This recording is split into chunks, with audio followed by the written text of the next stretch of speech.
Hello students, कैसे हैं आप लोग। फिर से आपका स्वागत है आपके अपने चैनल समझो फिजिक्स में। मैं लेक्चरर गौरव कुमार। बच्चों, उम्मीद है आप लोगों की पढ़ाई अच्छी चल रही है। स्टूडेंट्स, आज मैं आपके लिए सर्कुलर मोशन का नेक्स्ट पार्ट लेके आया हूँ। सर्कुलर मोशन के दो पार्ट हम कवर कर चुके हैं, जिसमें हमने सर्कुलर मोशन का basic idea, uniform circular motion, non uniform circular motion क्या होते हैं हम पढ़ चुके हैं। ओके, सेंट्रीपिटल फोर्स क्या होता है, सेंट्रीफ्यूगल फोर्स क्या होता है, इनके बारे में हमने बेसिक डिस्कशन कर लिया था। आज सर्कुलर मोशन और सेंट्रीपिटल फोर्स यानी कि अभिकेंद्र बल और वृत्तीय गति से संबंधित कुछ एग्जाम्पल्स की हम बात करने वाले हैं। कुछ जो उदाहरण जो आपके सिलेबस में मेंशन होते हैं, क्लास 11th के लिए ये वीडियो इंपॉर्टेंट रहेगा, पॉलिटेक्निक फर्स्ट सेमेस्टर के लिए वीडियो इंपॉर्टेंट रहने वाला है, और कम्पिटिटिव सेक्शन भी काफ़ी यहाँ से पूछा जाता है। तो कंपटीशन की जो प्रिपरेशन कर रहे हैं उनके लिए भी ये वीडियो बेनिफिशियल रहने वाला है इस टॉपिक की कंसेप्ट क्लियरिटी के लिए, क्योंकि इसमें हम बैंडिंग ऑफ साइक्लिस्ट के बारे में पढ़ेंगे। बैंक्ड रोड पर कैसे कार एक सर्कुलर ट्रैक पर मूव करता है, इसके बारे में आज हम बात करने वाले हैं। तो बहुत ही इंटरेस्टिंग टॉपिक है, तो इसको चलिए बिना समय वेस्ट किए शुरू करते हैं। तो एग्जाम्पल्स हैं, बेसिकली जितने भी आज हम पढ़ने वाले हैं सब एग्जाम्पल्स के ही बारे में बात करेंगे। जो सेंट्रीपिटल फोर्स का एग्जाम्पल इसको कह सकते हैं, या सर्कुलर मोशन का एग्जाम्पल कह सकते हैं। तो सबसे पहला एग्जांपल ले रहे हैं students, motion of A satellite around the earth. Satellite के बारे में ग्रेविटेशन चैप्टर में थोड़ा पढ़ा जाएगा डिटेल में, सैटेलाइट क्या होता है। थोड़ा सा बेसिक मैं बता देता हूं कि जनरली कोई भी प्लैनेट के अराउंड कुछ सेलेस्टियल बॉडीज जो हैं रिवॉल्व करती हैं, उनको सैटेलाइट कहते हैं। ठीक है, प्लैनेट्स जिस पर्टिकुलर बॉडी के अराउंड रिवॉल्व करता है उसको स्टार कहते हैं। जैसे सन एक स्टार है, जैसे अर्थ की हम बात करें तो अर्थ सन के अराउंड रिवॉल्व कर रहा है। मून की बात करें तो मून अर्थ के अराउंड रिवॉल्व कर रहा है। तो मून क्या है? मून एक सैटेलाइट है। तो अगर हम अर्थ एक प्लेनेट ले लें और उसके अराउंड एक सैटेलाइट कंसीडर करें, that is the moon. Satellite वैसे दो तरह के होते हैं, एक नेचुरल सैटेलाइट होता है जैसे मून की हमने बात करी, एक आर्टिफिशियल सैटेलाइट भी होते हैं। आर्टिफिशियल सैटेलाइट में क्या करते हैं कि किसी भी पर्टिकुलर रॉकेट की हेल्प से कुछ सैटेलाइट हम स्पेस में लॉन्च कर देते हैं, कुछ पर्पसेस के लिए, कुछ हमारे कम्युनिकेशन पर्पस के लिए हो सकता है, एक्सवाइज कोई भी पर्पस हो सकता है, स्पाई पर्पस के लिए भी यूज किए जा सकते हैं। तो ऐसे सैटेलाइट्स को हम आर्टिफिशियल सैटेलाइट्स कहते हैं। सैटेलाइट का मैकेनिज्म क्या होता है कि जैसे हम अगर किसी पर्टिकुलर अर्थ की सरफेस से हम इसको लॉन्च कर रहे हैं, किसी टावर से हम लॉन्च कर रहे हैं, तो कोई हॉरिजॉन्टल वेलोसिटी से हम इसको लॉन्च कर सकते हैं। तो जैसे जैसे इसकी वेलोसिटी को हम बढ़ाते चले जाते हैं तो एक कंडीशन ऐसी आएगी कि वो अर्थ पर वापस गिरेगा। अगर वेलोसिटी को बढ़ाते चले जाए तो थोड़ा दूर जा करके गिरेगा, और बहुत ज़्यादा बढ़ा दे तो एक पॉसिबिलिटी आएगी कि वो अर्थ के अराउंड रिवॉल्व करना शुरू कर देता है, जैसे एक नेचुरल सैटेलाइट रिवॉल्व कर रहा है। तो ये आर्टिफिशियल सैटेलाइट्स होते हैं। अब ये जो रिवॉल्व होने का जो कॉन्सेप्ट है, ये बेसिकली अर्थ पे गिरने वाले कॉन्सेप्ट के ही सिमिलर, इसको आप समझिए। अर्थ पे गिरने का जो कॉन्सेप्ट है वो क्या कहता है कि क्योंकि अर्थ एक फोर्स लगा रही है ऑब्जेक्ट के ऊपर, इसलिए वो वापस अर्थ की सरफेस पर आ रहा है, और वो कहलाता है फोर्स ऑफ अट्रैक्शन, जो कि ग्रेविटेशन चैप्टर में पढ़ा जाएगा और क्लास 9th में आप लोगों ने वो पढ़ा होगा। तो अब एक एग्जांपल हम ले रहे हैं अर्थ के लिए ही, कि अर्थ फॉर एग्जांपल एक प्लैनेट की तरह से हमने लिया, और एक हमारा कोई फॉर एग्जांपल आर्टिफिशियल सैटेलाइट है जिसको अर्थ की सरफेस से हमने लॉन्च कर दिया है। तो अर्थ की सरफेस से लॉन्च करने के बाद अब ये आर्टिफिशियल सैटेलाइट क्या करेगा, एक पर्टिकुलर डिस्टेंस के ऊपर जाने के बाद अर्थ के चारों तरफ राउंड लगाना शुरू कर देगा, रिवोल्यूशन शुरू कर देगा। ये रिवोल्यूशन होने का कारण क्या है? Just because of the attraction of the earth. Earth का ही अट्रैक्शन है जो सैटेलाइट के ऊपर लग रहा है। लेकिन ये अट्रैक्शन अर्थ पे नहीं गिरा पा रहा है सैटेलाइट को, क्योंकि अर्थ की मूवमेंट कुछ इस तरह की होती है, रोटेशन भी होता है, रिवोल्यूशन भी होता है, अर्थ की पोजीशन चेंज हो रही है। तो सैटेलाइट गिरने की कोशिश तो करता है, लेकिन गिरने की कोशिश में वो एक इलिप्टिकल ऑर्बिट, या थियोरेटिकल पर्पस के लिए हम सर्कुलर ऑर्बिट बना हुआ कहें, इसमें वो मूवमेंट करना शुरू कर देता है। तो ये बेसिकली अट्रैक्शन की वजह से ऐसा होता है। ये ग्रेविटेशन में हम डिटेल में पढ़ेंगे, यहाँ पे सिर्फ मैं जर्नल थोड़ा सा आइडिया इसका दे रहा हूँ। तो कुल मिला के इसमें इतना समझना है कि यहाँ पर जो सैटेलाइट अर्थ के अराउंड रिवॉल्व कर रहा है, वो कर रहा है जस्ट बिकॉज ऑफ अट्रैक्शन। और थियोरेटिकल पर्पस के लिए ये ऑर्बिट, जिस ऑर्बिट में आपका सैटेलाइट रिवॉल्व कर रहा है, इसको हम सर्कुलर ऑर्बिट कंसिडर करें। तो सर्कुलर पाथ में मूवमेंट के लिए एक फोर्स की रिक्वायरमेंट होती है, जो कि पढ़ाया गया आपको लास्ट लेक्चर में, दैट इज सेंट्रीपिटल फोर्स, अभिकेंद्र बल। अभिकेंद्र बल क्या काम करता है? सेंटर की तरफ काम करेगा। तो अभिकेंद्र बल, सेंट्रीपिटल फोर्स का कुछ ना कुछ सोर्स भी चाहिए सर्कुलर मोशन के अंदर, कहां से वो जनरेट हो रहा है। तो इस केस में जब सैटेलाइट आपका रिवॉल्व कर रहा है इस ऑर्बिट के अंदर, तो इस ऑर्बिट में जो सेंट्रीपिटल फोर्स है वो कहां से आ रहा है? वो आ रहा है the attraction between satellite and earth. एक अट्रैक्शन फोर्स है सैटेलाइट और अर्थ के बीच में, जिस वजह से ये सैटेलाइट सर्कुलर ऑर्बिट में मूव कर पा रहा है। ओके, तो ये फोर्स ही हमारा सेंट्रीपिटल फोर्स यहां पर कहलाएगा। तो इस केस में अगर बात करें 9th क्लास में, अगर आपको ध्यान हो, तो ये जो अट्रैक्शन फोर्स होता है इसको हम लिखते हैं जी m1 m2 over R square. m1 m2 का मतलब है कि हमने अर्थ का मास m1 ले लिया और सैटेलाइट का मास m2 मान लिया फॉर एग्जांपल। तो ये फोर्स इतना काम करता है। अब यही फोर्स सेंट्रीपिटल फोर्स जनरेट कर रहा है, यानी कि अभिकेंद्र बल की उत्पत्ति यहां पे कर रहा है। तो ऑब्वियस बात है, अभिकेंद्र बल होता क्या है बच्चों, अगर हमने पढ़ा है सेंट्रीपिटल फोर्स, एफ सी में इसको कह दूं, इसको मैं एफ जी कह देता हूं, ग्रेविटेशन फोर्स। तो एफ सी जो सेंट्रीपिटल फोर्स है that is M V square upon R. R हम ले लेते हैं basically radius, radius of this path, जो भी इस पाथ की रेडियस होगी वो हो जाए, that is R. Okay students, तो ये ले लेते हैं। तो ये दोनों फोर्स बेसिकली यहाँ पर इक्वली होते हैं। तो इस कंडीशन को थोड़ा सा लगा करके अगर दिखा दें तो ये हो जाएगा G m1 m2 over R square equal M V square upon R. तो ये एक पर्टिकुलर कंडीशन यहाँ पर जो हमें दिखाई दे रही है, ये बता रही है कि जो फोर्स ऑफ अट्रैक्शन है वही सेंट्रीपिटल फोर्स का यहाँ पर काम कर रहा है। ओके, अब एक बात और याद रखनी है, जो कि लास्ट वीडियो में भी मैंने बताया था कि सेंट्रीपिटल फोर्स कोई वर्क नहीं करता, अभिकेंद्र बल कोई वर्क नहीं करता। तो इसलिए हम कह सकते हैं यहाँ पर जो अट्रैक्शन फोर्स है सैटेलाइट और अर्थ के बीच में भी, वो भी कोई वर्क नहीं करेगा। There is no work by the centripetal force. तो अट्रैक्शन फोर्स के बिना भी कोई वर्क नहीं माना जाएगा। तो ये हमारा पहला एग्जाम्पल हुआ है motion of A satellite around the earth. I hope clear हुई हो आपको। तो ये एग्जाम्पल ही जस्ट लिखने को आ जाता है, कई बार तो उस एग्जाम्पल को जस्ट लिख सकते हैं, समझाने के लिए थोड़ा मैंने बता दिया है कि अट्रैक्शन फोर्स ही सेंट्रीपिटल फोर्स का काम कर रहा है। तो ये क्वेश्चन भी ऐसे बना के पूछ सकता है कि इस सिचुएशन में सेंट्रीपिटल फोर्स कहां से आ रहा है, तो उसमें आप ये लिख सकते हैं। ठीक है, तो नेक्स्ट एग्जांपल की तरफ चलते हैं स्टूडेंट्स। नेक्स्ट एग्जांपल है हमारा motion of an electron around nucleus. ये सेम कंडीशन, जैसे एक सैटेलाइट अर्थ के अराउंड रिवॉल्व कर रहा था, उसी तरह से अगर एटॉमिक स्ट्रक्चर थोड़ा सा आपने बोहर मॉडल से पढ़ा हो तो आपको ध्यान होगा, एक न्यूक्लियस होता है जिसमें आपका प्रोटॉन और प्लस न्यूट्रॉन्स होते हैं, और एक इलेक्ट्रॉन या कोई भी पर्टिकुलर इलेक्ट्रॉन्स एक स्पेसिफिक ऑर्बिट में रिवॉल्व करता रहता है इलेक्ट्रॉन के अराउंड। अब ये रिवॉल्यूशन क्यों हो रहा है, एटॉमिक स्ट्रक्चर को अगर देखें तो एक चार्ज का कॉन्सेप्ट आता है। इलेक्ट्रॉन जो होता है it is considered as a negative charge, इसको हम एक ऋणात्मक आवेश मानते हैं इलेक्ट्रॉन को। अंदर जो न्यूक्लियस में बैठा है प्रोटॉन, इसको कंसीडर करते हैं पॉजिटिव चार्ज। ओके, अब इलेक्ट्रॉन और नेगेटिव दोनों पॉजिटिव नेगेटिव हो गए हैं, तो इस वजह से इन दोनों चार्जेस के बीच में होता है एक अट्रैक्शन, क्योंकि always unlike charge attract each other, like charge repel each other, ये पढ़ा होगा आपने कॉन्सेप्ट। तो अब इनके अट्रैक्शन की वजह से सेम कंडीशन में इलेक्ट्रॉन भी रिवॉल्व करना शुरू कर देता है न्यूक्लियस के अराउंड, क्योंकि इनमें भी स्पिनिंग हो रही है, इलेक्ट्रॉन की भी स्पिनिंग होती है, पोजिशनिंग चेंज होती है, तो ये मूवमेंट यहाँ पर स्टार्ट हो जाता है अट्रैक्शन की वजह से ही।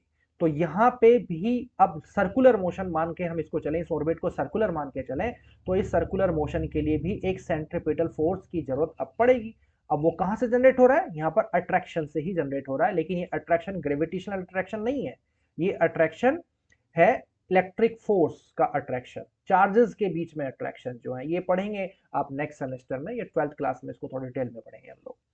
तो यहाँ पर जो फोर्स ऑफ अट्रैक्शन या इलेक्ट्रिक फोर्स की अगर हम बात करें, इसको एफ ई मान लेता हूं, तो ये कुलाम्स लॉ एक पढ़ा जाता है, जिसको हम लिख देते हैं के Q1 Q2 over R square.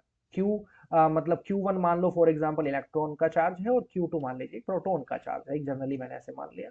और अब इनके बीच में जो ये अट्रैक्शन फोर्स है, ये क्या बन रहा है, ये बना रहा है सेंट्रीपिटल फोर्स। तो एक सेंट्रीपिटल फोर्स, ऑब्वियस बात है, वही M V square upon R, R आपकी ऑर्बिट का रेडियस हो जाएगा। तो दोनों को अगर यहाँ पर बराबर लिख लिया जाए तो ये हो जाएगा के Q1 Q2 upon R square, और इक्वल हम इसको लिख देंगे students M V square upon R. तो ये कॉन्सेप्ट यहाँ पर आ जाता है। तो इस केस में सेंट्रीपिटल फोर्स जनरेट कहाँ से हुआ है, ये हुआ है इलेक्ट्रोस्टैटिक फोर्स कह सकते हैं, वैद्युत बल कह सकते हैं, इलेक्ट्रिक फोर्स इसको कह सकते हैं, यहां से जनरेट ये हो रहा है। तो ये भी एक एग्जांपल हमारे सर्कुलर मोशन का ही बनता है, सेंट्रीपिटल फोर्स का बनता है, क्योंकि सेंट्रीपिटल फोर्स का मैग्नीट्यूड सोर्स कहीं ना कहीं से सिचुएशन के हिसाब से अलग अलग हो सकता है। जैसे पहले वाले केस में ग्रेविटेशनल अट्रैक्शन था और इस वाले केस में इलेक्ट्रिक फोर्स है।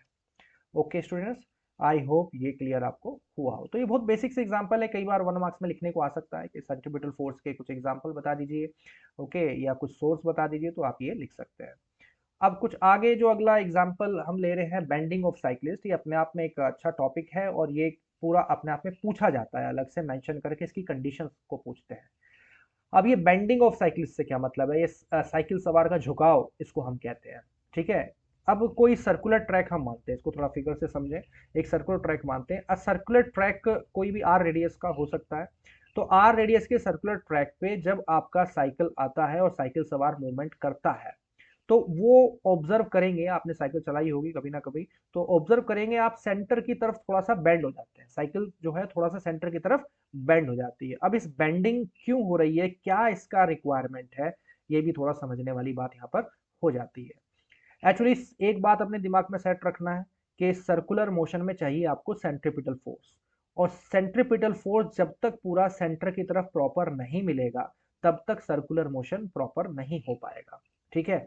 तो कहीं ना कहीं ये बेंडिंग सेंट्रीपिटल फोर्स में कंट्रीब्यूट कर रही है, सेंट्रीपिटल फोर्स में ही आपका कुछ योगदान दे रही है। ओके, चलिए समझते हैं इस बात को। अब मान बेंड साइकिल हो गया है कुछ v वेलोसिटी से, मान लेते हैं सर्कुलर ट्रैक पे ये चल रहा है। अब बेंडिंग के केस में अगर देखें तो रिएक्शन भी थोड़ा सा बेंड है। साइकिल सवार अगर बैठा है मान लें इस पर्टिकुलर साइकिल के ऊपर, तो साइकिल सवार भी थोड़ा सा बेंड हो गया है सर्कल की तरफ को। अब कितना बेंड हुआ है वो, तो वो मान लेते हैं आपके ओरिजिन से जो सीधी एक लाइन है थीटा एंगल पर, अगर वो सीधा रहता तो पर्टिकुलर रेफरेंस लाइन से थीटा एंगल पर वो बेंड हुआ है।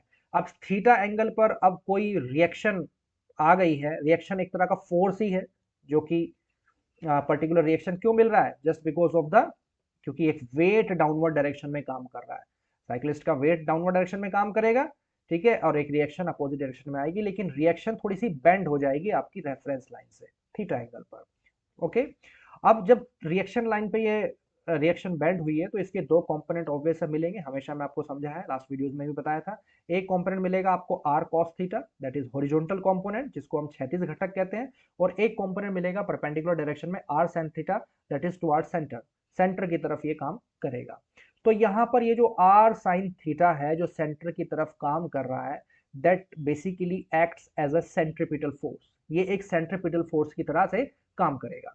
सेंट्रीपिटल फोर्स इसको टायर्स के जो और सर्कुलर ट्रैक की सरफेस का फ्रिक्शन है, घर्षण है, उसकी वजह से भी सेंटर की तरफ कुछ रहेगा, लेकिन टायर्स बहुत साइकिल के काफी पतले हो सकते हैं, जिस वजह से फ्रिक्शन इतना प्रॉपर नहीं मिल पाता है, तो थोड़ा सा बेंड होना पड़ता है। तो बेंड किस लिए हो रहे हैं, सेंट्रीपिटल फोर्स में थोड़ा सा योगदान हमें मिलता है, जिस वजह से केंद्र की ओर पूरी मात्रा में अच्छी तरह से अभिकेंद्र बल सेंट्रीपिटल फोर्स मिल जाए, इसलिए इसमें थोड़ा सा बेंड साइकिल सवार को होना पड़ रहा है। उम्मीद है बात मेरी समझ में आई हो। तो आर साइन थीटा बेसिकली यहाँ पर सेंट्रीपिटल फोर्स में ही कंट्रीब्यूट कर रहा है। अब इस फिजिक्स को थोड़ा सा देखें, यहाँ से बहुत सारे जनरल क्वेश्चन बन जाते हैं। कई बार एक क्वेश्चन यही पूछ लेगा कि साइक्लिस्ट बेंड क्यों होता है सर्कुलर ट्रैक सेंटर की तरफ, ये भी कई बार क्वेश्चन बन जाता है। और फिर कितने एंगल पे बेंड होता है, ये एंगल आपसे डिटरमाइन करा लेता है। ओके, कितनी वेलोसिटी से सर्कुलर ट्रैक पे सेफली साइक्लिस्ट चलेगा, ये आपसे कैलकुलेट करा लेता है। तो इन्हीं कंडीशंस को थोड़ा सा एक फिजिक्स के जरिए समझेंगे, क्या फिजिक्स इसमें है। तो यहाँ पर कुछ ऑब्जर्वेशन हमें मिल रहे हैं इस कंडीशन में। एक ऑब्जर्वेशन तो स्टूडेंट्स हमको मिल रहा है, आर कोस थीटा जो है दैट इज इक्वल mg, जो रिएक्शन का एक हॉरिजॉन्टल कंपोनेंट है वो सीधा mg से बैलेंस आपको दिखाई दे रहा है, ठीक है, क्योंकि mg के बराबर ही आर कोस थीटा काम यहाँ पर करेगा। तो एक तो इक्वेशन बच्चों आपको ये मिल जाती है। यहाँ पर वैसे वेक्टर लगाया हुआ है मैंने, ये वेक्टर जनरली डायरेक्शन के लिए है, मैं सिर्फ मैग्नीट्यूड कंसीडर करके चल रहा हूँ, यहाँ मैं वेक्टर नहीं ले रहा हूँ। दूसरा इक्वेशन आपको मिल जाएगा R sine theta, R sine theta जो कि एक सेंटर की तरफ एक्ट करेगा सर्कुलर मोशन में, जो काम करेगा एज अ सेंट्रीपिटल फोर्स। कितना होता है सेंट्रीपिटल फोर्स, अगर v वेलोसिटी से आपका साइक्लिस्ट चल रहा है, that is the mv² upon r, r इसका सर्कुलर ट्रैक का रेडियस बच्चों यहाँ पर हो जाता है। बस सिंपल सी यही फिजिक्स है इसमें। अब इसके बाद मैथमेटिक्स आ जाएगी। दो इक्वेशन ही हमें बना करके मिली है यहाँ सर। तो इन इक्वेशनों की हेल्प से हम इस थीटा को भी डिटरमाइन कर सकते हैं, वेलोसिटी को भी डिटरमाइन कर सकते हैं। चलिए पहले थीटा डिटरमाइन करें। तो हम क्या करते हैं, सेकंड इक्वेशन को फर्स्ट से डिवाइड कर दिया जाए तो क्या हमें मिलेगा, तो ये मिल जाएगा R sine theta over R cos theta, ये होगा आपका M V square over R over M G. ऐसे हम इसको लिख सकते हैं। एम से आप एम कैंसिल कर सकते हैं, यहाँ पर आर से आर कैंसिल हो जाएगा, साइन अपॉन कॉस अगर देख लें तो ये हो जाता है आपका टेन थीटा। ठीक है बच्चों, और ये हो जाएगा V square upon R G. बस यही आपका एंगल यहाँ पर आ गया है, tan theta equal V square upon R G. यहाँ से आप एंगल मेजर कर सकते हैं। अगर चाहें तो थीटा आप आगे लिख सकते हैं, इनवर्स में लिख लीजिए इसको। तो थीटा इक्वल अगर लिख लेंगे तो ये लिखा जा सकता है tan inverse V square upon R G. ऐसे आप लिख सकते हैं। यहाँ से आप स्पीड भी निकाल सकते हैं, कितना वेलोसिटी से वो चलेगा ये भी आप कैलकुलेट कर सकते हैं। तो v का वैल्यू अगर यहाँ पे निकाल दें तो ये हो जाएगा R G tan theta. Okay बच्चों, तो ये v का वैल्यू यहाँ से निकल आता है। फिलहाल इसमें फ्रिक्शन कंसीडर हम नहीं करके चलें, फ्रिक्शन बहुत नॉमिनल यहाँ पर रहेगा। ठीक है, अगर फ्रिक्शन होता है तो म्यू फिर हमें कंसीडर करना पड़ेगा। फ्रिक्शन मैंने आपको समझाया हुआ है ना, तो वो कंसिडरेशन उसका उस तरह से फिर हो जाएगा। ये बेंडिंग ऑफ साइक्लिस्ट यहाँ पर एक कॉन्सेप्ट आया है, जिसकी बेंडिंग का जो एंगल है ये हमने निकाल दिया और वेलोसिटी हमने कैलकुलेट की है। उम्मीद है समझ में आया होगा। चलिए नेक्स्ट एग्जांपल की तरफ चलते हैं। नेक्स्ट एग्जांपल है motion of A car on circular path. अब सर्कुलर पाथ पे कार का मोशन किस तरह से होगा, ये एक्चुअली दो तरह से हम देखते हैं। सबसे पहले है लेवल रोड पर। एक लेवल रोड पर कोई सर्कुलर ट्रैक है, लेवल है बिल्कुल रोड, कोई बेंड नहीं है उसमें, किसी तरह का कोई ढलान नहीं है। बस एक कार जो है एक सर्कुलर ट्रैक पे एक v वेलोसिटी से मूवमेंट कर रही है इस तरह से। तो इस कंडीशन में इसकी फिजिक्स क्या रहेगी, वेट डाउनवर्ड डायरेक्शन में काम करेगा mg। तो इसके जो टायर्स हैं कार के वो अलग अलग फॉर्म, चार टायर्स पे कार रुकी हुई है, तो चार रिएक्शंस इसको मिलेंगी, R1 R2 R3 R4। लेकिन मैं पूरा टोटल रिजल्ट अगर रिएक्शन का कहूँ तो R है, वो कहीं सेंटर से होते हुए एक लाइन जो mg से ठीक बैलेंस होती हुई नजर आएगी, क्योंकि कार बिल्कुल लेवल है, कोई ढलान इसमें नहीं है। अब जब साइकिल सवार जब सर्कुलर ट्रैक पे था तो वो बेंड हो गया था सेंट्रीपिटल फोर्स को प्रॉपर करने के लिए सर्कल की तरफ। अब कार तो बेंड नहीं हो पाएगी क्योंकि लेवल भी रोड है। तो इस कंडीशन में टायर्स कार के इतने मोटे होते हैं क्योंकि प्रॉपर फ्रिक्शन अब मिलना शुरू हो जाएगा सेंटर की तरफ। जब कार को हम बैंड करना शुरू करते हैं तो हर एक टायर फ्रिक्शन लगाएगा। पहला टायर FS1 लगा रहा है, दूसरा टायर FS2 फ्रिक्शन लगा रहा है, तीसरा FS3 लगा रहा है, चौथा FS4 लगा रहा है। और नेट इन सब का नेट जो फ्रिक्शन है वो फॉर एग्जांपल हम FS मान के चल रहे हैं कि एक फ्रिक्शन जो है सेंटर की तरफ काम कर रहा है इन टायर्स का जब कार सर्कुलर ट्रैक पे आ रही है। अब यही फ्रिक्शन सेंटर की तरफ मिल गया है कार को। अब यही फ्रिक्शन इसको सेंट्रीपिटल फोर्स प्रॉपर दे देगा, जिस वजह से सर्कल पर जो कार है वो इजीली टर्न कर सकती है। और इसी केस में एक अपोजिट डायरेक्शन में फोर्स भी अब कार में एक्सपीरियंस करते हैं, that is the centrifugal force. वो सेंट्रीफ्यूगल फोर्स जो अप केंद्र बल कहते हैं वो भी एक्सपीरियंस यहाँ पे भी होगा। कार के अंदर जितने पैसेंजर्स होते हैं वो सर्कल के बाहर की तरफ एक फोर्स एक्सपीरियंस करते हैं, स्यूडो फोर्स जिसको कहते हैं, तो वो भी होगा। फिलहाल उसका डिस्कशन ना करते हुए मैं सेंट्रीपिटल फोर्स की बात यहाँ पे कर रहा हूँ। तो FS नेट जो फ्रिक्शन है वही सेंट्रीपिटल फोर्स का काम यहाँ पर करने वाला है। बस ये इतनी सी फिजिक्स है इसकी। इस फिजिक्स को थोड़ा सा देख लें तो आपका R जो यहाँ पे है वो टोटल बैलेंस हो गया है mg से, इसको इक्वेशन नंबर 1 बोल दीजिए। और जो फ्रिक्शन है आपका FS वो आपको दे रहा है mv स्क्वायर अपॉन r, मतलब सेंट्रीपिटल फोर्स। r सर्कल का रेडियस जिस पर्टिकुलर ट्रैक पर मुड़ रहा है उसका कुछ रेडियस होगा, ओके वो हम मान लेते हैं। ये दो इक्वेशन यहाँ पर बनेंगी। FS का वैल्यू हमारे पास है, FS को अगर चाहें तो हम लिख सकते हैं म्यू एस आर या म्यू इंटू आर, आप सिंपल लिख सकते हैं। और ये हो जाएगा mv स्क्वायर अपॉन आर। तो बच्चों ये बन गई आपकी सेकेंड इक्वेशन। फिर से वही सिंपल डिवीजन कर दीजिए। सेकेंड इक्वेशन को फर्स्ट से अगर डिवाइड कर दिया जाए तो यहाँ पर आपको मिलेगा mu S R upon R equal, ये हो जाएगा mv square upon R. Small r radius है, कैपिटल R जो है वो रिएक्शन है। ठीक है, रिएक्शन फोर्स है एक तरह का जो अपोजिट डायरेक्शन में वेट के आपको मिलता है, mv स्क्वायर अपॉन आर। और ये हो गया आपका अपॉन mg। ठीक है, इसमें भी m से m आपका कट जाएगा बच्चे, इधर लेफ्ट साइड पे देखें r, कैपिटल R से r कैंसिल आउट हो जाएगा। इसको सॉल्यूशन अगर देखेंगे तो आपको सिंपल मिल रहा है mu S equal V square upon R G. ठीक है, और म्यू एस भी आप जानते हैं ये जनरली किसके बराबर होता है, that is the tan theta. लेकिन यहाँ पर जनरली रिएक्शन बैंड नहीं हुई है तो आप इसको म्यू एस के बराबर ही कहें।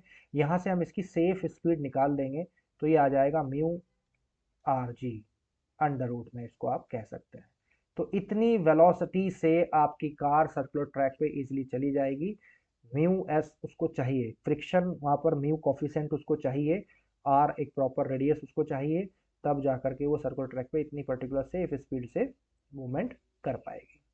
ठीक है, तो ये कंडीशन लेवल रोड पर है कार के लिए जब वो सर्कुलर ट्रैक पर मुड़ रही है, एक फ्रिक्शन की वजह से कार इसमें बेंड नहीं हो रही है, ये ध्यान रहे। तो टेन थीटा लगाने की यहाँ जरूरत नहीं है। नेक्स्ट लेते हैं bank circular road. Bank circular road का मतलब होता है कि थोड़ा ढलान अब सर्कुलर ट्रैक पे दिया गया है। सर्कुलर मोशन तो होगा, ट्रैक उसी तरह से लिया जाएगा, लेकिन ट्रैक पे अब की बार थोड़ा सा ढलान कर दिया गया है। इस ढलान पर अब की बार थीटा एंगल हम ले लेते हैं इस ढलान का, और इस पे हमारी कार है। कार सर्कुलर ट्रैक पे ही मूव कर रही है, लेकिन ढलान एक साइड से जो है थोड़ा सा उठा हुआ है, जो आपके राइट साइड पे थोड़ा सा उठा हुआ दिखाई दे रहा है। ओके, तो इस तरह से इसको फिगराइज करते हैं। तो अब इस केस में कार आपकी चल रही है तो v वेलोसिटी से मान रहे हैं चल रही है सर्कुलर ट्रैक पे, तो वही फिजिक्स है, उसकी वेट डाउनवर्ड डायरेक्शन में काम करेगा। रिएक्शन इस बार आपको दिखेगा ढलान है तो बैंड हो रही है, चारों टायरों की रिएक्शन होगी R1 R2, और नेट रिएक्शन मान के चलते हैं कैपिटल R है, कैपिटल R है। अब कैपिटल R जो रिएक्शन है तो वही फिर आपकी रेफरेंस लाइन से थीटा एंगल पर है, जिसकी वजह से दो कंपोनेंट आपको फिर यहाँ मिल जाएंगे। एक मिलेगा R cos थीटा जो कि mg से बैलेंस हो गया है, ठीक है, और एक r sin थीटा मिलेगा जो आपको क्या दे रहा है यहाँ पर, एक सेंट्रीपिटल फोर्स देगा सेंटर की तरफ, जो कि सर्कुलर मोशन के लिए रिक्वायर्ड है। तो इसकी फिजिक्स भी बिल्कुल सिंपल हो गई है। इसमें हम जो केस देख रहे हैं अभी विदाउट फ्रिक्शन देख रहे हैं स्टूडेंट, फ्रिक्शन इसमें अभी नहीं कंसिडर कर रहे हैं। हालांकि प्रैक्टिकली फ्रिक्शन रहेगा, कारों में टायरों का फ्रिक्शन जरूर रहेगा। अभी फिलहाल बिना फ्रिक्शन के इसको समझा रहा हूँ। तो अब फिलहाल विदाउट फ्रिक्शन अभी देख लेते हैं। तो विदाउट फ्रिक्शन क्या कंडीशन होगी, तो वही फिजिक्स काम करेगी। r cos थीटा यहाँ पर बैलेंस हो जाएगा किससे, mg से बैलेंस हो जाएगा, ये इक्वेशन नंबर 1 आपकी बनेगी। और एक यहाँ पर आपको मिल रहा है r sin थीटा, ये किसके बराबर होना चाहिए, that is the mv square upon r। Okay, centripetal force है। ये दो इक्वेशन आपको यहाँ पर मिल गई है। फिर से वही सिंपल मैथमेटिक्स, सेकेंड इक्वेशन को कर दें डिवाइड फर्स्ट के साथ, तो ये हो जाएगा r साइन थीटा और ओवर हो जाएगा r cos थीटा, तो ये बनेगा mv स्क्वायर अपॉन r और हो जाएगा mg। r से r यहाँ भी आप कैंसिल कर सकते हैं, साइन ओवर कॉस यहाँ पर जो बन के आएगा बच्चों वो आएगा टेन थीटा बराबर v square upon R G. Yes, वही इक्वेशन आई है जो एक साइक्लिस्ट की थी, बेंडिंग ऑफ साइक्लिस्ट के दौरान जो एंगल आया था। एंगल सर्कुलर ट्रैक पे इतना ही बनेगा, चाहे साइकिल हो चाहे कार हो। ठीक है, V square upon R G. Friction यहाँ भी नहीं माना था, वहां भी हमने साइकिल के केस में अवॉइड कर दिया था, लेकिन फिलहाल कार के केस में फ्रिक्शन के साथ भी बताएंगे। यहाँ पर भी अगर आपको v निकालना हो तो निकाल सकते हैं। तो v अगर निकालेंगे इसी फॉर्मूले से तो ये आ जाएगा R G tan theta. Okay, तो यहां से ये इसकी वेलोसिटी निकल आती है। अब न्यूमेरिकल प्रॉब्लम भी बना सकते हैं इसके ऊपर। आपसे पूछ सकता है कि कार जो है पर्टिकुलर एंगल पे बैंड हुआ है। ओके, कोई एंगल आपको दे देगा, फिर आपसे पूछ सकता है कि सर्कल का रेडियस क्या है, या रेडियस दे करके आपसे वेलोसिटी पूछ सकता है। ओके, कुछ भी एक अननोन वैल्यू यहाँ से आपसे निकाली जा सकती है, कुछ कॉन्सेप्ट क्लियरिटी वो आपसे करवा सकता है इस तरह के क्वेश्चन दे करके। तो ये विदाउट फ्रिक्शन हमने किया है। ठीक है बच्चों, सर्कुलर रोड है, बैंक्ड है, थोड़ा एक ढलान है थीटा एंगल का। ये बिल्कुल ऐसे थोड़ा समझ लीजिए जैसे ना आपने कभी देखा हो, कभी फेयर वगैरह में गए हो, मेलों में गए हो, तो मौत का कुआं एक चलता है। ठीक है, तो वहां पर कुछ इस तरह के ट्रैक्स वो बना के रखते हैं, तो एक वेल बनता है, उसमें एक सर्कुलर मोशन आप देखते हैं, तो वहां पे भी नहीं बैंक्ड होता है रोड। ठीक है, वो सर्कुलर मोशन इस तरह से बैंक रोड का आप एग्जाम्पल इमेजिन कर सकते हैं। नेक्स्ट, सर्कुलर रोड पर ही बैंकिंग है, वही सेम फिगर है, वही कंडीशन है। अब की बार विद फ्रिक्शन हम इसको लेके चलेंगे, क्योंकि प्रैक्टिकली तो बच्चों फ्रिक्शन भी रहता है। अब विद फ्रिक्शन क्या कंडीशन बनेगी, कितनी बैंकिंग यहाँ पर होगी, कितने थीटा एंगल पे रिएक्शन बैंड हुई है, उसकी कंडीशन को देख लेंगे। कितना वेलोसिटी यहाँ पर होगा, इसका एक्सप्रेशन हम यहाँ पर निकाल सकते हैं। तो फ्रिक्शन अगर कंसिडर करें तो you know very well tyre कहाँ है, टायर ऑब्जर्व करो जरा, कार के टायर ये है। अब कार के टायर सर्कुलर ट्रैक पे टर्न ले रहे हैं, तो इसका जो फ्रिक्शन होगा वो बेसिकली इस तरह से एक आपकी जो ट्राइंगल की हाइपोटेन्यूज बन रही है इसके अलोंग ये चला जाएगा, एफ के एक काइनेटिक फ्रिक्शन मान रहे हैं हम काम करेगा। ठीक है जी। अब फ्रिक्शन जो है देखें तो ये ओरिजिन से एक थीटा एंगल पर गया है। ओरिजिन अगर एक ड्रॉ कर ले, हमने एक ओरिजिन ये ब्लू लाइन से ड्रॉ किया, थीटा एंगल पे गया, तो ऑब्वियस है इसके फिर से फ्रिक्शन के दो कंपोनेंट अब आपको मिलने हैं। एक कंपोनेंट तो चला जाएगा एफ कॉस थीटा, जो थीटा की रेफरेंस लाइन से है सेंटर की तरफ, एफ कॉस थीटा, और एक चला जाएगा एफ के साइन थीटा डाउनवर्ड डायरेक्शन में, वेट की डायरेक्शन में। ठीक है, तो यानी कि फ्रिक्शन भी दो भागों में बट गया। एक फ्रिक्शन का भाग सेंटर की तरफ काम कर रहा है एफ कॉस थीटा, और एक एफ साइन थीटा वेट के अलोंग भार के तरफ चला जाएगा। ये सिंपल सा बस फ्रिक्शन इंट्रोड्यूस हो गया है। अब फिजिक्स कैसे काम करेगी, बिल्कुल आपके सामने फिगर है, लगा दीजिए यहां से फिजिक्स अपनी। तो क्या काम करेंगे, एक तो पहले आर कोस थीटा को देख ले। आर कोस थीटा जो बैलेंस कर रहा है, एक तो एम जी से बैलेंस कर ही रहा था, लेकिन don't forget F sine theta भी एम जी की डायरेक्शन में आ गया है, तो यहां पर बन जाएगा ये एफ के sine theta. Okay, simple F भी उसको आप लिख सकते हैं, एफ फॉर फ्रिक्शन यहाँ पर है, एफ साइन थीटा। ये फिजिक्स यहाँ पर बनी है। थोड़ा सा इसका सॉल्यूशन हम बता कर देते हैं। एम जी एफ के की वैल्यू अगर आप रख लें तो ये म्यू आर कह सकते हैं आप, फ्रिक्शन की डेफिनेशन है म्यू आर, और ये आपका है आर कॉस थीटा बच्चों। ठीक है, आप इसे चाहें तो आर वाली टर्म्स को एक तरफ कर लीजिए, R cos theta minus mu R sine theta equal ये बन जाएगा एम जी। ये आप फर्स्ट इक्वेशन इसको नाम दे सकते हैं। ठीक है, थोड़ा सा इसमें आप चाहो तो एक स्टेप और बढ़ा लो, इसमें आप चाहो तो आर कॉस थीटा कॉमन ले लीजिए, ये हमारे लिए और थोड़ा इजी हो जाएगा। आर कॉस थीटा अगर कॉमन ले लेंगे अपने लेफ्ट हैंड साइड है तो 1 माइनस ये बन जाएगा म्यू, आर बाहर चला गया, इधर कॉस नहीं है तो कॉस इसके अपोन में आ जाएगा, साइन अपोन कॉस बन जाएगा ये, तो इसको मैं लिख सकता हूं म्यू टेन थीटा, और ये बन गया है एम जी। आई होप ये बात आपको समझ में आ गई हो, क्योंकि ये फोर्सफुल कॉमन हमने लिया है कॉस थीटा, जो कि आपके फर्स्ट पार्ट से तो बाहर चला गया लेकिन सेकंड पार्ट में नहीं था, तो अपोन में आ जाएगा, साइन के अपोन में आ जाएगा, तो इसलिए 10 यहाँ पर लिख दिया है हमने। उम्मीद है बच्चों बात समझ में आई हो, और इसको फर्स्ट इक्वेशन आप मान लीजिए। अब दूसरी कंडीशन लगाएंगे, फर्स्ट कंडीशन की फिजिक्स लगी है जिसमें आर कोस थीटा बराबर M G plus F sine theta के था। अब दूसरी आर साइन थीटा के लिए आप लगा लीजिए। आर साइन थीटा के लिए अगर आप चलेंगे तो आर साइन थीटा किस किस से आपका बैलेंस हो रहा है, आर साइन थीटा किस किस के बराबर जो सेंटर की तरफ काम कर रहा है, तो आर साइन थीटा में एक चीज और ऐड हो रही है, that is F cos theta, F के कॉस थीटा आपसे कह सकते हैं, यही मिलकर के सेंट्रीपिटल फोर्स दे रहा है, that is M V square upon R. इतना आप इसे रखेंगे। थोड़ा सा इसका भी सॉल्यूशन आप कर दीजिए, थोड़ा इसका सॉल्यूशन करेंगे तो आर साइन थीटा इसको एज इट इज करिए, एफ के का फिर से वैल्यू रखिए म्यू इनटू आर, और ये हो जाएगा कॉस थीटा, और ये आ जाएगा बच्चों M V square upon R. वहां से भी अब लेफ्ट हैंड साइड से आप फिर से आर कॉस थीटा कॉमन ले लीजिए, आर कॉस थीटा कॉमन लेंगे बच्चों तो फिर से ये हो जाएगा, आर तो सॉरी बाहर चला गया, तो ये हो जाएगा टेन थीटा, और प्लस यहाँ पर बचेगा म्यू। ओके, ध्यान रहे टेन थीटा में म्यू ऐड है, केवल थीटा में ऐड नहीं हो रहा है, पूरे टेन थीटा में म्यू ऐड है, तो बराबर ये बन गया है M V square upon R. ये आपकी दो इक्वेशन यहाँ पर बन गई हैं, इनको नोट कर लीजिए जल्दी से, तब हम इसमें आगे चलते हैं। इन दोनों इक्वेशंस की कैलकुलेशन अगर हम करें तो सिंपल वही मैथमेटिक्स लगा दीजिए, डिवाइड इसको कर देते हैं, सेकेंड इक्वेशन को डिवाइड करेंगे अपनी फर्स्ट इक्वेशन से। तो सेकेंड इक्वेशन आप देख लीजिए एक बार फिर से, तो ये है आर कॉस थीटा, मैं लिख देता हूं यहाँ पर R cos theta into tan theta, या म्यू प्लस टेन थीटा इसको लिख सकते हैं, म्यू प्लस टेन थीटा ऐसे लिख दीजिए इसको, म्यू प्लस टेन थीटा, और इक्वल ये है आपका M V square upon R के। ये आपकी सेकेंड इक्वेशन है। ठीक है बच्चों, फर्स्ट इक्वेशन क्या है एक बार देख लीजिए, फर्स्ट इक्वेशन आपकी है R cos theta into one minus mu tan theta, R cos theta into one minus mu tan theta, और ये इक्वल चल रहा है आपके एम जी के। ये फर्स्ट इक्वेशन है, मैंने रिपीट करके इसको वहां से लिख लिया, आप चेक कर सकते हैं। अब ये दो इक्वेशन आ गई, आप इनको डिवाइड कर दीजिए। ठीक है, सिंपल वही मैथमेटिक्स में डिवाइड इसको कर देता हूँ, डिवाइड मैं यहीं पे कर दूं अगर आप इसको कहें तो। ठीक है, इसको डिवाइड कर देते हैं, तो ये इक्वल साइन आप यहाँ लगा दिए, डिवाइड ये इस तरह से हो गई है, और यहाँ पर हम लिख देते हैं ये हमने क्या किया है यहाँ पर, by dividing equation number second with first. ठीक है, ये हमने कर दिया।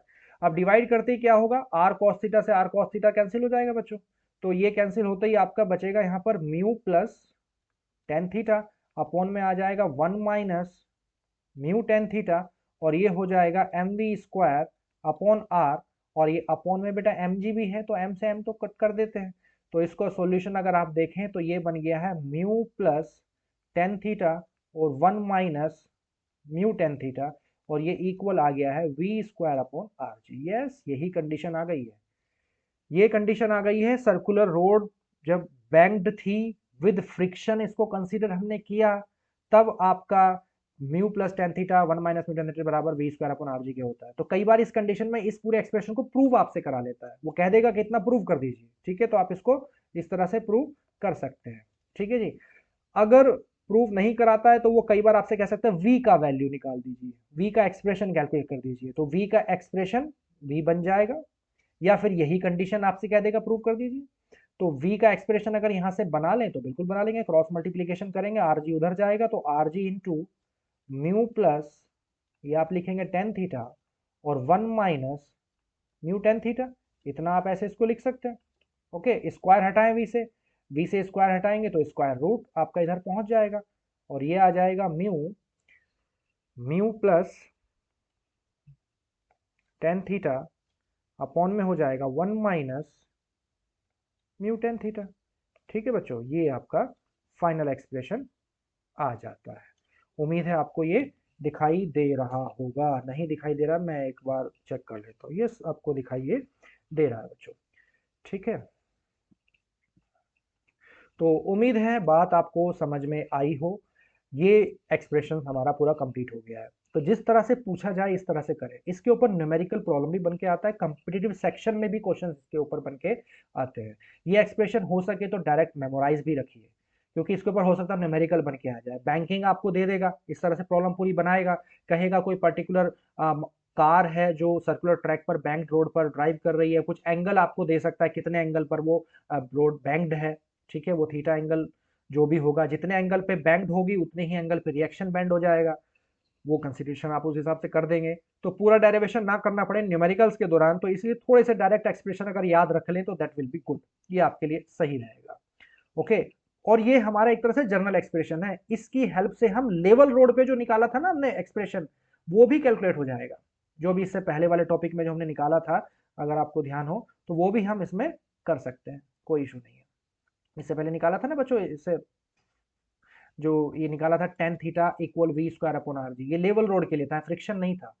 तो वो यहाँ पे भी इस एक्सप्रेशन में जो हमने फाइनल एक्सप्रेशन जो अब निकाला है आपने, ये कैलकुलेट हो जाएगा। इसको आगे देख सकते हैं आप, जैसे फाइनल एक्सप्रेशन आपका जो आया है वो क्या आया है, ये आया है mu plus tan theta 1 minus mu tan theta equal V square upon R G, ये एक्सप्रेशन है। अगर यहाँ से एक केस हम बना लें कि मान लें फ्रिक्शन नहीं है, if friction is absent, friction absent का मतलब क्या होगा, म्यू जीरो हो जाएगा, और म्यू जीरो जैसे ही आप इस केस में करेंगे तो ये कितना आ जाएगा यहाँ पर, that is a tan theta equal V square upon R G. तो वही फर्स्ट केस आ गया, ये फर्स्ट केस वही आ गया लेवल रोड के लिए जो था।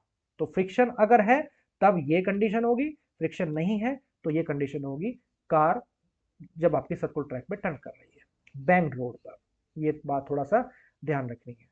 तो क्वेश्चन न्यूमेरिकल किसी भी तरह का आ जाए, कंडीशन आपको समझ में आ गई है तो आप आराम से इसको निकाल सकते हैं। वेलोसिटी जनरली इस तरह के केसेस में कई बार न्यूमेरिकल प्रॉब्लम्स में पूछ लेता है, तो ये एक्सप्रेशन आप थोड़ा सा इसको याद रखिए। तो बस सर्कुलर मोशन में इतना ही था। आपके जो रिस्ट्रिक्टेड सिलेबस की बात करें तो ये सब टॉपिक्स इसमें कवर कर दिए गए हैं। जनरली टॉपिक्स क्लास 11th के भी कवर हो गए हैं और पॉलिटेक्निक फर्स्ट सेमेस्टर के भी टॉपिक इसमें कवर हो गए हैं बच्चों। तो उम्मीद है बातें समझ में आई हो, लेक्चर आपको समझ में आया है। अगर लेक्चर अच्छे लग रहे हैं तो बच्चों लाइक कर दिया करो, सब्सक्राइब कर लो, बहुत कुछ इसमें आपको फिजिक्स में मिलता रहेगा टाइमली, और बेल आइकन भी प्रेस कर देना तो भी आपको नोटिफिकेशंस वगैरह भी मिल जाएंगे जब भी कोई लेक्चर में डालूंगा। तो उम्मीद है लेक्चर आपको अच्छा लगा होगा। Hope you have enjoyed the video. Thanks for watching. चलिए मिलते हैं फिर नेक्स्ट लेक्चर में। अगला टॉपिक आपके लिए लेके आएंगे motion in a vertical circle. चलिए बच्चों, थैंक यू।